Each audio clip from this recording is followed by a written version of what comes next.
I wish I had someone like Lebo to walk me through my professional registration, because her insights have just been phenomenal and she's hit the nail on the head. We speak about these outcomes, we speak about these training reports, and you never really understand it when you're actually doing it. But after you go through the PRNG sort of, um, when you go through the whole PRNG process, then you realize how important those are in terms of your competencies. You know, Vishal had mentioned initially the impact and the responsibility of engineers, and how, as professionally registered engineers, you're not just South African engineers, you're global engineers.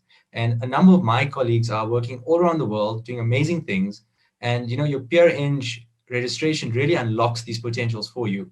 So it's definitely it's a milestone in your career. It's something which we all, when we get out of university, we all aspire to get. I mean, we all get out there and we really want to just get going, get our registrations, and it is really exciting. So, well, welcome to you all. And I think that, you're at such a pivotal point in your careers, and it's an exciting point to be, that you've spent a few years in industry, you know what you're getting yourself into, you've learned a few things, and now you're going to propel your career forward.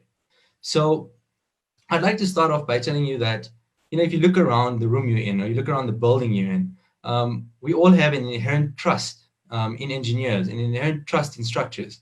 The house that you're sitting in now was designed by a professional team. It was designed by an engineer, which you inherently trust. When you go into your garage, get into your car. If it's a German car, it was designed by a good engineer. If it was an Indian car, it was designed by a better engineer. And if it was a Prius, it was designed by an industrial engineer. But I mean, we don't discriminate. So when you go out there and you get into the road, that was designed by a civil engineer. The traffic lights were designed by electrical engineers. And I mean, there's just this whole vast world full of engineering and full of opportunity that we're part of every single day. So I'm very passionate about engineering, as you might hear. And I would love to share my sort of experiences and my role and journey towards becoming a professionally registered engineer. So when I left university, I mean, this was about 9 years ago, I, like a lot of yous, also felt that I was ready to conquer the world. And I got into this big corporate company, and I felt that I was ready to go and take whatever I had learned and apply it. And very quickly, I learned that I actually didn't know that much, and that university just pretty much taught me how to think and how to learn and how to write. And that you rely on your colleagues and you rely on those around you to sort of guide you and teach you and show you the ropes. And quite soon you start picking up on responsibilities, you start learning, and all these little pieces of the puzzle start falling together, and you start becoming this engineer and this professional person. And, when you get into these corporates, the lovely thing about them is that you're always learning, and you get to surround yourself with all these different people and with all these different experiences. And it's really awesome to see in our industry, because we're very lucky in that regard, that we can work with such a multitude of individuals, with such a multitude and such a massive understanding of their fields. And you can leverage on those and just learn from them all. And that's up to the individual to do that. After that, I went on, and my mentor sort of called me on to join her team for a smaller boutique architectural firm, which was offering like a turnkey service. And in that, it really sort of highlighted to me a different field of engineering, because I moved out of the industrial space into a more commercial space, and I started dealing with the architects and contractors and clients and the like. And I got a lot more experience on sites, which is something which is part of your engineering registration and part of what you need to do as a young engineer. And it also started, reminding me of this responsibility that we have as engineers, and the sort of responsibility and role that you take on as being someone professional in our field. After that, I was about 24 years old, and my mentor and I decided we're going to start our own firm, and we went ahead and we did it. And then I got introduced to this whole world of business, and business was completely different, because entrepreneurship is about negotiations. It's about learning how to read the room. It's about accounting. It's about marketing, and your engineering work gets done as well. And as being a young engineer in a business which was growing, I got thrown into the deep end at a very young age, and I had to learn how to manage my time, how to manage my staff, how to manage project teams. And quite quickly, you need to start acting on the level of a responsible person. So fast forward a few years, I then was ready to go and take my registration as a professional engineer, and I was quite confident because I felt that I'd done enough. So I went on and I wrote I went to the website and I downloaded all the forms that you need. and I started going through them, and I was like, oh, this isn't so bad. And I went through the training experience reports, through the experience appraisals, and I wrote this little biography about my training and my experience, and I was all very excited about it. And submitted it, went in, got called in for an interview, and went into the interview. And I was nervous, but on the surface, I looked calm and ready.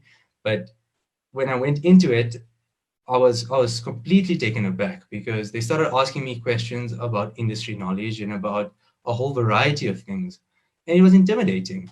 You stand there and you feel like you've been this person who's been through so much and you know so much, but yet you're still intimidated because actually, what do I know? But you've got to be confident in that. And the interview didn't go too well, so I regrettably didn't get my PRNG on the first go. But what it did teach me is that I had to go back and go and relook at my whole application. And I went back and I looked at the experience, and especially it's exactly like how Lebo had described it, that you've got to work through the documents and you've got to respect the manner and the process that EXA requires you to write your documents. They are actually guiding you and nudging you along a certain path to present your material in a certain way, because that's actually what you need to do. Those outcomes are important, and you need to really be relevant, and you really need to speak to each of those outcomes through your process. I would recommend that you be very specific about what you've done, like Lebo has mentioned. You need to know about the actual environment that you're working within. My gripe in the first one was that I spoke a lot about the we and the my supervisor and those around me, and it was to my own detriment. So you need to understand from your own point of view, what have you brought, what have you done, what have you learned, and that's what you really need to emphasize on. So go through that and then understand that engineering is not just about one small aspect of design. There's a much bigger aspect. There's a whole environment of engineering. There's the public. There's the rules and regulations around it. And then as you get into the more detailed things, you need to understand your loading codes. You need to understand the codes of practice. You need to understand the red book, the green book, all the different environmental aspects of a business, of a project, contracting. So there's a whole variety of things which you need to learn and be competent in before you go and register as a professional. And I think that a lot of young engineers go into this also a bit blindsided, in a sense that we don't really have the training. So I would really recommend that you take your pitch and you go and speak to the professional engineers in your offices and go and seek guidance. Go and show them your presentation. Go and give it to them. Go talk to them about it. Talk them through it. And be very specific to those outcomes which we spoke about, because that's really what the individuators are going to look for. And I think that in terms of entrepreneurship and in terms of getting your PRN, it's definitely a massive benefit. In the private sector, in the public sector, that qualification is something which can definitely gain you business. It gives you really good reputation. It gives you a level of stature as well in sort of the industry. And I think that another benefit of the engineering or the PRN is that you are open to this large network of people. Often, being an entrepreneur, it feels like a very lonely space.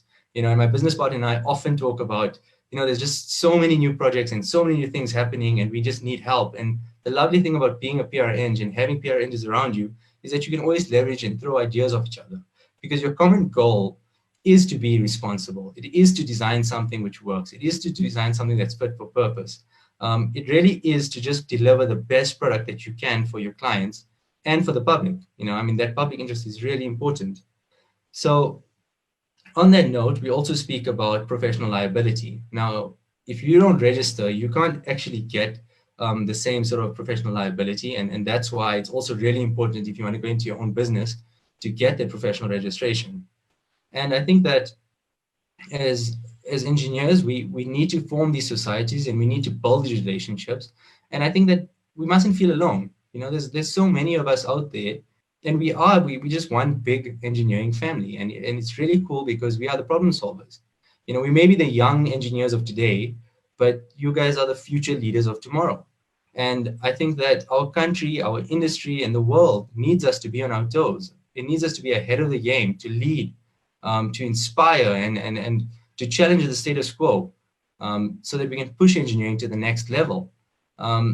In the last year at the international conference on the fourth IR and 21st century engineering, they spoke about the South African construction industry. And as part of that, they spoke about South Africans in the construction industry not having a digital culture. Now, that's something, or that's sort of, something of the past, because the young engineers are digitally savvy. We're looking into things like BUM, we're looking into things like VR and drone technologies and all these future, weird and wonderful things that come with it. Alternative building technologies, for example. And I think that now, sort of the baton's in your hand, and it's up to you now to take that and go and take it forward. And the lovely thing about where we are in the fourth IR is that there's just so much opportunity in this field and in our industry. And I think just having that PRN qualification just gives you that little bit of an extra edge, which is what you need. So good luck to all of you. I think that just, if anything, be confident, be proud of what you've done, and take a second to step back and actually understand the enormous network of people that you're surrounded by, and what a lovely impact you can have. One of the best things that we have is that we can actually step back and look at these really cool pieces of engineering, be it a building, a car, a bridge, a road, or whatever it is, and you can actually see it and see people using it and enjoying it. And that's something which most professionals don't get to enjoy. So we're always around. You're more than welcome to contact, me, for example, but let's not bombard me with 1,000 questions now. But I think that the idea is that let's share information and let's help each other grow. So I think one of my favorite sayings is we rise by lifting others. And I encourage all those professional engineers out there to take on graduates and teach them and lift them up and help them and guide them towards the career registration. Good luck to everyone.